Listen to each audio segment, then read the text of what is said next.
మాది first cotton business sir. Cotton business ఈ మధ్య తెలంగాణ అంతా సపరేట్ అయిన తర్వాత ఆ బిజినెస్ కొద్దిగా స్లోగా ఉందని మేము ఏబిజెస్ మ్యానుఫ్యాక్చర్ యూనిట్ పెట్టామండి. పెడితే ల్యాండ్ కన్వర్షన్ కోసం 7-8 నెలలు హైదరాబాద్ తిరిగాం సార్. తర్వాత ఒకసారి మిమ్మల్ని నేను ఇక్కడ విజయవాడలో కలిసాం సార్. కలిస్తే కరెక్ట్గా 6 రోజులకి మాకు టోటల్ అప్రూవల్స్ వచ్చినాయండి. చాలా సంతోషమైన విషయం అది.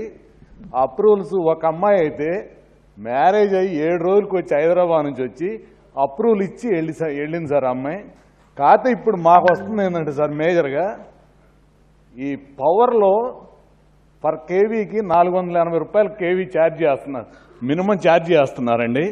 ఆ ఛార్జ్ చేయటం వలన యూనిట్ బాగా భారం అవుతుంది మాకు మేజర్గా అది ఒకటి సార్ పవర్లో. తర్వాత గతంలో ఈ వ్యాట్ ఉన్నప్పుడు జిఎస్టీ ఒకటి వచ్చింది సార్. వ్యాట్ ఉన్నప్పుడు సీఫామ్స్ లేవని 10 lakhs ట్యాక్స్ గవర్నమెంట్కి కట్టాల్సి ఉంటే దాన్ని 1 crore కట్టమని డిమాండ్ పంపిస్తున్నారండి. అది బాగా ఇబ్బంది అవుతుంది. అది ఒక్కసారి మీరు చేస్తే మీరు అనేక సంక్షేమ పథకాలు ఇస్తున్నారు. ఇప్పుడు అందరం చాలా సంతోషంగా ఉంది ఓళ్ళల్లో కూడా. అసలు ఇట్లాంటి సిమెంట్ రోడ్లు కానీ ఇట్లాంటి లైటింగ్ కానీ ప్రతి ఊరికి నీరు అన్నీ ఇస్తున్నారు. చివరికి మొన్న మీ ఊరు కూడా వెళ్ళొచ్చాం సార్, నారావారిపల్లి కూడా వెళ్ళొచ్చాం. మేము అసలు ఊరు ఎట్లా ఉంటుందని. చాలా చిన్న ఊరు సార్. మీరు ఆ ఊరు నుంచి వచ్చి ఇంత కష్టపడుతుంటే మేము ఎప్పుడైనా పని చేయలేనప్పుడు మిమ్మల్ని మనసులో తీసుకొని సార్ 68 సంవత్సరాల వయసులో కూడా ఇంత కష్టపడుతున్నారు కాబట్టి రాష్ట్రానికి అసలు మనం ఎందుకు పడలేము అనేది మాత్రం చాలా చాలా స్ట్రాంగ్గా గుర్తుంచుకుంటామండి. తమ్ముడు నువ్వు అన్నది నిజమే. మీరందరూ గట్టిగా ఆలోచిస్తే అవతల వాళ్ళు కనీసం గెలుస్తామన్న ఆలోచన కూడా తప్పుడు ప్రచారం చేయలేరు కదా.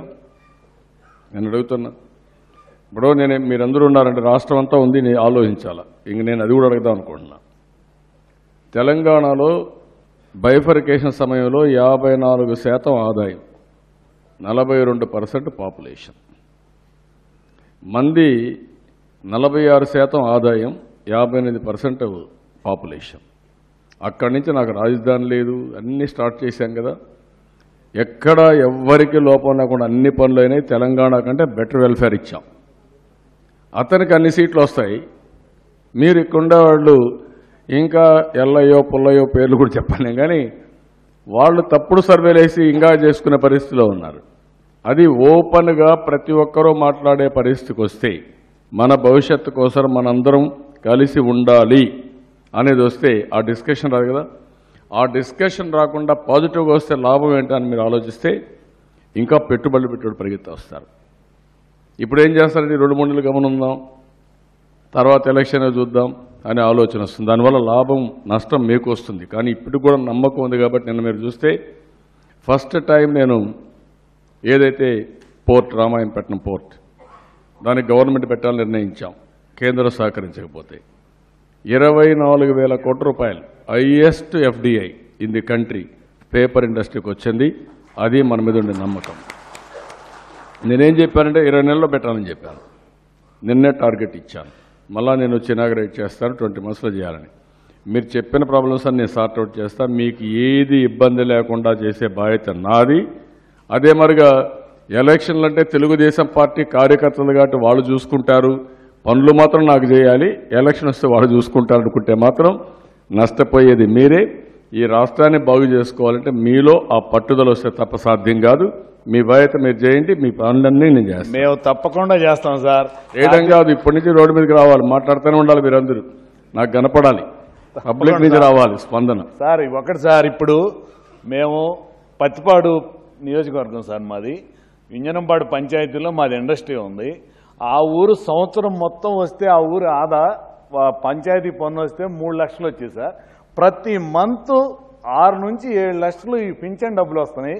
మళ్ళీ ఆ ఊరికి మీరు ఈ 4.5 సంవత్సరాల్లో 6 కోట్ల దాకా సిమెంట్ రోడ్లు వేశారు సార్. ఏదైనా ఆ ఊరికి అభివృద్ధి. రాష్ట్ర ఏమో దివాకర్ రెడ్డి గారు మాట్లాడినప్పుడు అసలు ఈ డబ్బులన్నీ ఎక్కడి నుంచి వస్తున్నాయి చాలాసార్లు విన్నా సార్. అట్లా మాకు కూడా ఇప్పటికి కూడా అర్థం కాదు ఏంటంటే ఈ డబ్బు అంతా ఎక్కడ తెచ్చి ఈ విలేజ్ల్లో ఇంత ఖర్చు పెడుతున్నారు అనేది మాత్రం మాకు ఇప్పటికి కూడా అది అసలు అర్థం కాని విషయం అండి. మీకు ఒక మంత్రం ఇచ్చాను కదా సార్, మీకు అందరికి ఒక మంత్రం వయాడక్ట్ ఒక మంత్రం, రాష్ట్రానికి పారిశ్రామికవేత్తలకి వ్యక్తులకి సంస్థలకు ఒక మంత్రం. Okay sir. ఇప్పుడు నేను ఫాలో అయ్యింది ఏంటి, వయాడక్ట్ అని ఫాలో అయ్యాను. నేనే కన్సీవ్ చేసేదాన్ని. లాటిన్ వర్డ్ ఇది. ఆ వర్డ్ని తీసుకొని నేను దానికి ఈ లెటర్స్ అన్ని పెట్టి చేశాను. వయాడక్ట్ అంటే ఒక సారథి, అంటే ఒక దగ్గరకు నీళ్లు పోవాలంటే బైపాస్ చేసి నీళ్లు తీసుకుపోవడం కానీ అలాంటి చేసేదానికి వయాడక్ట్ అనే పదం లాటిన్ వర్డ్లో వాడారు. నేనేం పెట్టానంటే V stands for vision. Vision లేకపోతే జీవితంలో ఇది చేయలేరు మీరు. ప్రతి ఒక్క వ్యక్తికి ఒక విజన్ ఉండాలి. అది షార్ట్ టర్మ్, లాంగ్ టర్మ్ ఒక విజన్. ఆ విజన్ ఉన్న తర్వాత నాకు రాష్ట్రానికి ఒక విజన్ ఉంది. నేను చెప్పాను 2022కి ఎన్ని కష్టాలన్నా ఉండేయండి, 3 అగ్ర రాష్ట్రాలు ఒక రాష్ట్రంగా ఉంటాం. 2029కి number 1 state in the country ఏదంటే దానికి చిరునామాగా ఆంధ్రప్రదేశ్ ఉంటుంది. దాంట్లో డౌటే మీకు అవసరం లేదు. Not only with that, with happiness. 2050కి ప్రిఫర్డ్ డెస్టినేషన్గా ఉంటాం ప్రపంచంలోనే. ఇక్కడ ఇంకొకటి అది అయినాక innovation. Innovation. What is innovation? మీరు చేసే పని అట్నే చేస్తూ ఉంటే అదే రిజల్ట్స్ వస్తాయి. ప్రతిరోజు ఇంకా మెరుగ్గా చేయగలుగుతామా అని మీరు ఆలోచిస్తూనే ఉండాలి. ప్రపంచం అదే ముందుకెళ్తా ఉంది. ఒక్క దెబ్బతో ఓబరైజేషన్ ఇన్ అగ్రికల్చర్ ఎక్విప్మెంట్ తీసుకొచ్చాం మిషన్స్కి. దీనివల్ల ఉండే ఎక్విప్మెంటే నీకు ట్రాక్టర్ లేకపోయినా పర్లేదు, హార్వెస్టర్ లేకపోయినా పర్లేదు, నీవు పని అయిపోయాడుగా ఒక యాప్ కొడితే అయిపోతుంది. దట్ ఈజ్ ఓబరైజేషన్ తీసుకొచ్చి. ట్యాక్సీలు ఉన్నాయి, మీరు చూశారు. What is innovation? దాంట్లో వాడు ప్రపంచంలో ఉండే ట్యాక్సీలన్నీ ఆన్లైన్లో పెట్టాడు, నీకు స్క్రీన్లో పెట్టాడు. నీకు ఏ కారు కావాలన్నా ఆ కారు యాప్ కొడితే వస్తుంది. అంతే కదా. దీనివల్ల 50%, 40% ఎఫిషియన్సీ ఉండేది, ఇది 80%కి వెళ్ళిపోయింది. వాడికి లాభం వచ్చింది, మీకు కాస్ట్ తగ్గింది. అంత మునుపు మీరు ట్యాక్సీ కోసం 1 గంట వెయిట్ చేసేవాళ్ళు, ఇప్పుడు వెయిట్ చేసే పని లేదు. నియరెస్ట్ ట్యాక్సీ మీరు అనుకున్న టైంలో మీకు తెలిసిపోతుంది, ఎక్కడి నుంచి వస్తున్నాడు, ఎంత టైంలో వస్తాడో తెలిసిపోయే పరిస్థితి వచ్చింది. ఎల్ఈడి బల్బులు ఉన్నాయి. నేను ఆలోచించాను, అన్ని ఊర్లో లైట్లు ఉండేటి కాదు. హుద్హుద్ సైక్లోన్ వచ్చింది, ఆలోచించాం. అప్పుడు మాకు ఒక ఐడియా వచ్చింది, ఎందుకు మనం ఎల్ఈడి బల్బులు పోకూడదని ఆలోచన వస్తే అక్కడి నుంచి ప్రారంభించి అందరినీ చేశాను. మనం కట్టే కరెంట్లో 30% సేవ్ చేసుకొని 70% వాళ్ళకి ఇచ్చాను నేను. 10 ఏళ్ళు అగ్రిమెంట్, వాడే మెయింటైన్ చేయాలి. దానికి సెన్సార్ పెట్టమన్నాను. రాత్రి కూడా వస్తూ ఉంటే చూశాను, విజయవాడ ఎయిర్పోర్ట్ నుంచి ఇంటికి వచ్చే వరకు ఎక్కడన్నా ఒక బల్బు వెలక్కపోతే ఫోన్ చేద్దామని. ఎక్కడా లేదు, అన్నీ వెలుగుతున్నాయి. ఎక్కడ ఒక్క బల్బు కూడా లేదు, కాలిపోయిన బల్బు లేదు. సో ఒక్క దెబ్బతో ₹1 ఖర్చు లేకుండా అన్ని ఊర్లలో ఎల్ఈడి బల్బులు పెట్టేశాం. A for accountability, VIA, viaduct. Accountability ఎవరికీ లేదు. ప్రతి ఒక్కడు దర్జాగా నందిడతాడు, నువ్వేం చేసో చెప్పడు మన దేశానికి. నేను ఒక్కడే చేయాలని చూస్తారు. ఆఫీసర్స్ అంతా కూడా అట్లా మాట్లాడతారు. మా దివాకర్ రెడ్డి కూడా నన్నే మాట్లాడుతూ ఉంటాడు. అటువంటి దివాకర్ రెడ్డి అందరూ ప్రతి ఒక్కడు నన్ను మాట్లాడతారు తప్ప వీళ్ళు ఏం చేయాలో వీళ్ళు బాధ్యతలు చేయరు. That's why I'm bringing accountability in all levels. ప్రతి ఒక్క వ్యక్తికి రావాలి, బాధ్యత రావాలి. నేనేం చేయాలి, నువ్వు చేసావా లేదా మెజర్మెంట్ రావాలా, అది తీసుకొచ్చాను.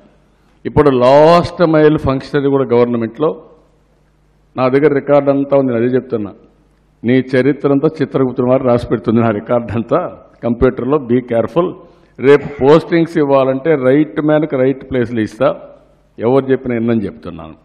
అది తీసుకొచ్చిన చాలా మంది వరకు పనులు అవుతున్నాయి. అదే సమయంలో D for digitalization, viaduct. D for digitalization, total computerisation.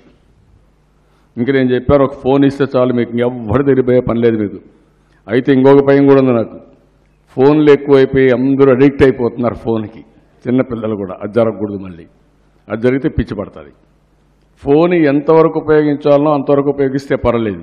మీరంతా బిజీగా మీటింగ్లో వస్తే కూడా ఫోన్ పట్టుకొని ఏదో కొంపలు గొలిపోయినట్టు టైం టు టైం న్యూస్ చూసుకుంటూ లేకుంటే ఫోన్లు చేసుకుంటూ ఉంటే స్ట్రెస్ పెరుగుతుంది. దాన్ని ఎట్ట కంట్రోల్ చేస్తాం. Total digitalisation is a reality in future. కాబట్టి దాన్ని చేయమన్నాం. గవర్నమెంట్ చేస్తాం, ప్రైవేట్ చేస్తాం. U for uberisation. ఊబరైజేషన్లో మీకు ట్యాక్సీలు ఇది Uber, cow dung or animal dung collection ఇది ఊబర్, చెత్త కలెక్షన్ ఇది ఊబరైజేషన్. ఇట్లా మొత్తం కూడా ఎక్కడ వీలైతే అగ్రికల్చర్ ఎక్విప్మెంట్ ఇది ఊబరైజేషన్. ఎక్విప్మెంట్ని సమర్థవంతంగా ఉపయోగించుకోవడానికి ఊబరైజేషన్ ఉపయోగిస్తున్నాం. Then convergence. ఇప్పుడు మా డిపార్ట్మెంట్స్ ఉన్నాయి.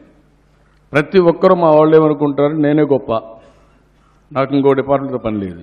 ఇప్పుడు నేను చెప్పాను, ఒక ఇండస్ట్రీ, ఒకే ఇండస్ట్రీ, ఒక government, multiple agencies. Town planning ఒక ఆయన ఇవ్వాలి, పంచాయతీ ఇంకొక ఆయన ఇవ్వాలి, కరెంట్ ఇంకొక ఆయన ఇవ్వాలి, ఇంకొక ఆయన మీకు ఫ్యాక్టరీస్ ఆయన ఇంకొక ఆయన ఇవ్వాలి, లేబర్ ఇంకొక ఆయన వస్తాడు. ప్రతి ఒక్కరూ పెత్తనం చేయడం మొదలు పెడతారు, వాళ్ళిద్దరు కూడా మాట్లాడరు. అందుకే కన్వర్జెన్స్ తీసుకొచ్చా. ఒక ఎగ్జాంపుల్ చెప్తున్నా మీకు. కన్వర్జెన్స్లో నరేగా డబ్బులు ఇస్తారు. కాంగ్రెస్ హయాంలో ఆ డబ్బులు వాడలే వీళ్ళు. నేనేం చేశాను, నరేగా ఏంటి, ఎంప్లాయ్మెంట్ జనరేషన్. రోజుకి ఇంతని కూలి ఇవ్వాలి. ఇప్పుడు 206 రూపాయలు డ్రా చేస్తున్నాం, 100 రోజులు ఇస్తారు. ఇది 60% లేబర్, 40% మెటీరియల్ కాంపోనెంట్. మనం కావాలంటే 60% 100 కోట్లు 60 కోట్ల రూపాయలు కానీ మనం లేబర్ క్రియేట్ చేస్తే 40 కోట్లు ఆటోమేటిక్గా మెటీరియల్కి వస్తుంది. ఆ మెటీరియల్ డబ్బులు సిమెంట్ రోడ్లకి, బిల్డింగ్లకి, శ్మశానాలకి, కాంపౌండ్ వాళ్ళకి వాడుతున్నాం. ఇప్పుడు నేను దీన్ని పర్ఫెక్ట్గా చేసి ఎవ్రీ మండే డ్రైవ్ పెట్టి ఉపయోగించడం మొదలుపెట్టి 25 డిపార్ట్మెంట్లు కన్వర్జెన్స్ చేసుకొచ్చాను. నువ్వు అంటున్నావు చూడు, ఇప్పుడు ఊర్లో సిమెంట్ రోడ్లు 25,000 కిలోమీటర్లు వేసాను. దేశంలో ఎవడో 25,000 కిలోమీటర్లు మొత్తం అయిపోయినాయి. నేను ఒకవేళ గవర్నమెంట్ ఆఫ్ ఇండియా రూల్స్ మార్చే లోపల మన పని అయిపోవాలని ఈ సంవత్సరం 10,000 కోట్లు ప్లాన్ చేశా. తెలంగాణకు 2,500 కోట్లే ఖర్చు పెట్టారు. మనం ఇప్పటికి 6,800 కోట్లు ఖర్చు పెట్టేశాం. గవర్నమెంట్ ఆఫ్ ఇండియా నాకు 500 కోట్లు ఇవ్వాలి. ఇప్పుడు ఇవ్వడంలే. ఇవ్వకపోతే నేను చెప్పి నేను కోర్టుకు పోతానని చెప్పా. ఎందుకంటే ఇది డిమాండ్ డ్రివన్ ప్రోగ్రామ్. 100 రోజులు లేబర్ వాడు ఇవ్వాలి, 150 రోజులు కరువు ఉంటే ఇవ్వాలి. అది ఇచ్చినప్పుడు నేను పని చేసుకుంటే ఇట్ ఇస్ మై రైట్, ఇది నాట్ అన్ ఆబ్లిగేషన్. చట్ట ప్రకారం చేశాను. అక్కడ కన్వర్జెన్స్ తీసుకొచ్చాను, అన్ని డిపార్ట్మెంట్లో కన్వర్జెన్స్ తీసుకొచ్చాను. దానివల్ల మీరు చెప్పినట్టు సిమెంట్ రోడ్లు అవుతున్నాయి. కడాన ఊరికి పోతే మరుగుదొడ్లు కట్టాం, సిమెంట్ రోడ్లు ఇచ్చాం, ఇండ్లు కడుతున్నాం. లేకపోతే మీరు మొత్తం అండర్ గ్రౌండ్ డ్రైనేజ్కి వెళ్ళాం. ఈ ఊర్లకు ఇండ్లకు కూడా నీళ్లు ఇవ్వడానికి ఒక పద్ధతి పెట్టుకొని తెలంగాణలో 60,000 కోట్లు ఖర్చు పెట్టారు డ్రింకింగ్ వాటర్కి. మీరు గుర్తుపెట్టుకోవాలి. నేను ఫస్ట్ సీఎం అయ్యాను. చిత్తూరు జిల్లాకు 6,000 కోట్లు అడిగారు, 3 తాలూకాలకి. 6,000 కోట్లు అడిగితే ఎక్కడదే డబ్బులు ఉంటే ఎక్కడ తెస్తారు నీళ్ళు అంటే, మేము సోమశల నుంచి తెస్తాం, 6,000 కోట్లు అవుతుందంటే వద్దని వరగా పెట్టాం. మొత్తం ముందు నీటి మీద కాన్సన్ట్రేట్ చేశాం, రిజర్వాయర్లు కట్టాం, నీళ్లు వచ్చాయి. అందరినేమా నుంచి చిత్తూరుకు వస్తుంది, కుప్పానికి పోతుంది, అదే మరిగా మదనపల్లికి వస్తే అన్ని ప్లేసులు తీసుకొచ్చాం. ఇప్పుడు వాటర్ స్కీమ్ తీసుకున్నాను. 20,000 కోట్ల రూపాయలు ఖర్చు పెడితే 100% ప్రతి ఒక్క ఇంటికి డ్రింకింగ్ వాటర్, ట్యాప్డ్ వాటర్ ఇచ్చే పరిస్థితి వచ్చింది. ఇది ఇప్పుడు స్టార్ట్ చేశాం. 1.5 ఇయర్లో ప్రతి ఒక్క ఇంటికి డ్రింకింగ్ వాటర్ ఇచ్చే బాధ్యత ఈ ప్రభుత్వం తీసుకున్నాం. ఇది కంప్లీట్ చేస్తాం. It is only one innovation.